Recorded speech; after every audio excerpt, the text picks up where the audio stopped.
How to interpret MIT2500 insulation resistance testing readings.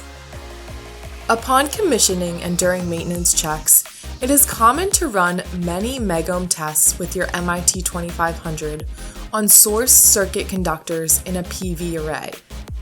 A test fails when insulation resistance is below 1 megohm per international standards for grid-tied PV systems.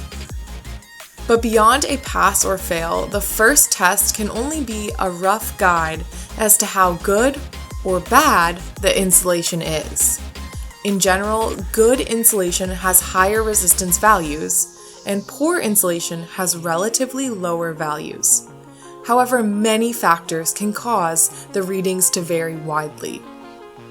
Different meters, equipment, humidity, temperature, length, and age of the insulation can all affect the results of your test.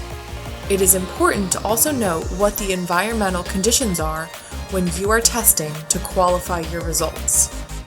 Testing your conductors with and without the guard terminal included with your MIT2500 is a great way to determine if conditions are causing surface leakage. In addition, analyzing trends between readings comparatively with periodic testing is the best way to judge the actual insulation condition.